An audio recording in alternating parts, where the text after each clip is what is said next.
தாய் வீடு June 2026. Algorithm ஏகாதிபத்தியம். எழுதி வாசிப்பவர் அருள் கார்கி. தகவல் யுகத்தில் நாம் வாழ்வதாக கருதினாலும் உண்மையில் நாம் கவனம் சார்ந்த பொருளாதார யுகத்திலேயே வாழ்கின்றோம். இங்கு தரவுகளை விடவும் மனிதர்களின் நேரம் மற்றும் கவனம் என்பனவே விலையுயர்ந்த சந்தை பொருட்களாக மாறியுள்ளன. அல்காரிதம்கள் வெறும் கணித சூத்திரங்கள் அல்ல, அவை மனிதரின் ஆழ்மன தேவைகளையும் பலவீனங்களையும் இலக்கு வைத்து வடிவமைக்கப்பட்ட ஒரு டிஜிட்டல் வலைப்பின்னல் ஆகும். தொழில்நுட்ப உலகில் தகவல் என்பது ஒரு மூலப்பொருள் மட்டுமே. ஆனால் அந்த தகவலை நுகர்வதற்கு நாம் செலவிடும் கவனம், அட்டென்ஷன் என்பதே இன்று உலகளாவிய சந்தையில் பெரும் விலைக்கு விற்கப்படும் பொருளாக மாறியுள்ளது. இதனை கவன பொருளாதாரம், அட்டென்ஷன் எக்கானமி என ஆய்வாளர்கள் அழைக்கின்றார்கள். ஒரு காலத்தில் மனிதர்கள் தமக்கு தேவையான தகவல்களை தேடி சென்றனர். ஆனால் இன்று அல்காரிதம்கள் எனப்படும் நுணுக்கமான கணித சூத்திரங்கள் மனிதர்களின் விருப்பு வெறுப்புகளை துல்லியமாக கணக்கிட்டு அவர்களை திரைக்கு முன்னால் கட்டி போடும் வேலையை செய்கின்றன. குறிப்பாக ஒரு பாடசாலையில் மாணவர்கள் பாடங்களை கவனிக்கும் நேரத்தை விட கைபேசி திரைகளில் அல்காரிதம்கள் வழங்கும் தகவல்களை பார்ப்பதிலேயே அதிக நேரத்தை செலவிடுகின்றனர். இந்த மாற்றமானது வெறும் தொழில்நுட்ப வளர்ச்சி மட்டுமல்ல, மனிதரின் சிந்தனை முறையையே மாற்றியமைக்கும் ஒரு பாரிய உளவியல் ஊடுருவல் ஆகும். அல்காரிதம்களின் வடிவமைப்பு என்பது மனித மூளையின் பலவீனங்களை சுரண்டும் வகையில் மிகவும் நுணுக்கமாக திட்டமிடப்பட்டுள்ளது. டோபமைன் எனப்படும் மகிழ்ச்சியை தூண்டும் ஹோர்மோனை இலக்கு வைத்து இவை இயங்குகின்றன. உதாரணமாக, சமூக ஊடகங்களில் நாம் பயன்படுத்தும் முடிவிலி சுருள், இன்ஃபினிட் ஸ்க்ரோல் முறையை தகவல்களுக்கு முன் ஒரு முற்றுப்புள்ளி வைக்காமல் நம்மை தொடர்ந்து இயங்க செய்கிறது. இது ஒரு சூதாட்ட விடுதியில் உள்ள இயந்திரத்தை போன்றது. அடுத்த வினாடி என்ன சுவாரஸ்யமான தகவல் வரும் என்ற எதிர்பார்ப்பே மனிதர்களை இந்த தளங்களிலிருந்து வெளியேற விடாமல் தடுக்கிறது. இந்த அல்காரிதம்கள் நாம் எதை விரும்புகின்றோம் என்பதை விட எது நம்மை உணர்ச்சி வசப்பட வைக்கும் என்பதில் அதிக அக்கறை காட்டுகின்றன.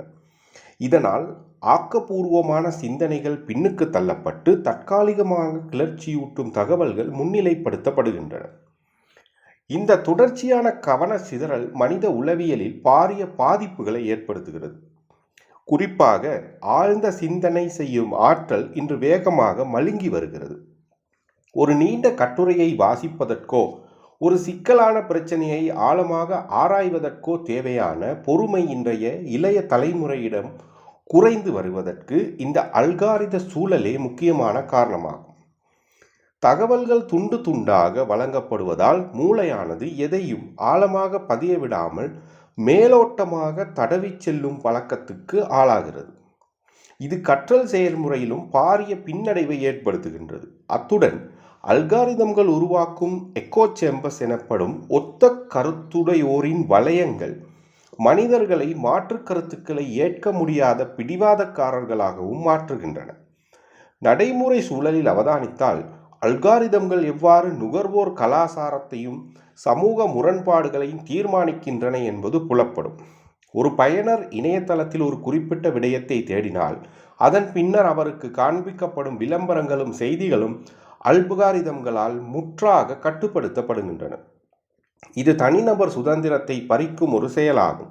சமூக ரீதியாக பார்க்கும்போது இன அல்லது மத ரீதியான முரண்பாடுகளை தூண்டக்கூடிய வெறுப்பு பேச்சுகள் அல்காரிதம்களால் அதிக ஈடுபாட்டை பெறுவதால் அவை உண்மையான செய்திகளை விட விரைவாக மக்களிடம் சென்றடைகின்றன. இது இலங்கையின் சமூக கட்டமைப்பிலும் அவ்வப்போது பாதிப்புகளை ஏற்படுத்துவதை நாம் காண்கின்றோம். மனிதர்களின் உணர்ச்சிகளை மூலதனமாக்கி லாபமீட்டும் இந்த அல்காரித கட்டமைப்பு சமூக ஒற்றுமைக்கும் தனிநபர் மனநலத்திற்கும் ஒரு சவாலாகவே உள்ளது.